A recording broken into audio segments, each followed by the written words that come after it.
யாருமே நீ கண்டுட்டது கிடையாது. வெள்ளை யூனிஃபார்ம் போட்டு நிறைய பசங்க பிள்ளைங்க எல்லாம் நிற்பாங்க.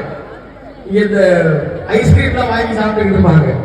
அவங்க எல்லாம் பார்த்துட்டு நிறைய நாட்கள் நடந்து போயிருக்கேன். இன்னைக்கு அதே பகுதியில வெளியில ஒரு பதாகை வச்சு முத்துக்குமரன் ஒருத்தர் வராரு அப்படின்ன உடனே நீங்க தான் அவங்களோட ஆவலோட ரொம்ப மகிழ்ச்சியோட உங்க வீட்டுல இருக்கிற ஒருத்தர் வேலையில இருந்தா எவ்வளவு மகிழ்ச்சி அடைவீங்களோ அதே மகிழ்ச்சியோட வரவேற்கிறது.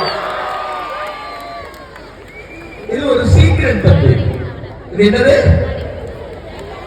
இது ஒரு மேஜிக். உண்மைதானே?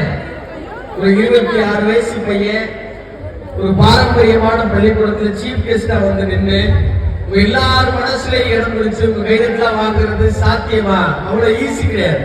இது ஒரு மேஜிக். இந்த மேஜிக் எப்படி பண்ணேன் அப்படிங்கிற சீக்கிரட்டை உங்களுக்கு தான் சொல்ல போறேன். யாருக்காவது தெரிஞ்சுக்கணும்னு ஆசையா இருக்கு?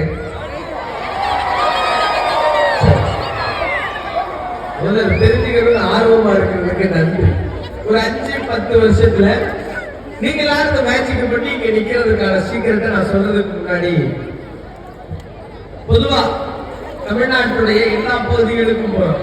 தமிழ்நாடு கடந்து இந்த மாத இறுதியில சிங்கப்பூர் போறோம். அடுத்த மாத தொடக்கத்தில் மலேசியா, அதுக்கப்புறம் குவைத் போறோம், அதுக்கப்புறம் ஜார்ஜியா, ஜூன் எண்டுல பிரான்ஸ், ஜூலை ஃபர்ஸ்ட் வீக்ல USA வரிசையா உலகம் முழுவதும் பயணம் பண்ற வாய்ப்பு கிடைக்குது. அங்க எங்க போனாலும் நான் மேற்கோள் காட்டுற ஒரு நபர் ஐயா அப்துல் கலாம். ஐயா அப்துல் கலாம் அவர்களை மேற்கோள் காட்டி கண்டிப்பா பேசுவேன். ஏன் அப்படின்னா அது நம்ம பகுதியுடைய பெருமை. நீங்க உங்களுக்கு அப்துல் கலாம் ஐயா பத்தி சொல்லணுமா அப்படின்னா நான் அப்துல்லா ஐயா பத்தி சொல்லணும்னு நினைக்கிறேன். இனி போற இடங்களையும் நான் அப்துல்லா ஐயா அவர்களை பத்தி சொல்லணும்னு நினைக்கிறேன். ஒரு பெரிய இடத்துக்கு வர்றதுக்கு என்ன முக்கியம்? பொருளாதாரம் அப்படின்னு யாராவது சொன்னாங்கன்னா அது இல்லை. ஒரு பெரிய இடத்துக்கு வரணும்னா அதுக்கு தேவை ஏழ்மை.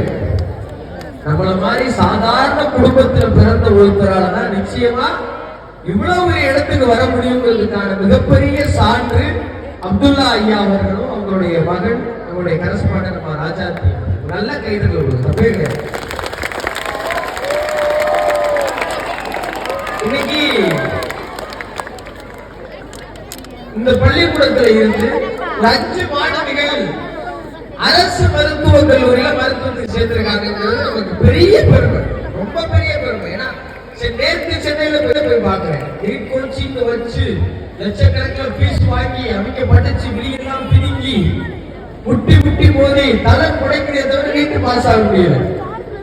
ஆனா நம்ம ஊர்ல இருந்து ஒரு 5 பிள்ளைங்க நீட் பாஸ் ஆகி நல்ல மதிப்பெண் வாங்கி அரசு பதவியில இடம் பிடிச்சிருக்காங்கன்னா நம்ம நல்லா படிக்கிறோம், அதுல மாற்று கருத்துலாம் இல்லை. ஆனா அது வெறும் படிப்பை மட்டும் வச்சுக்கிட்டு அடுத்த கட்ட நகர முடியுமா?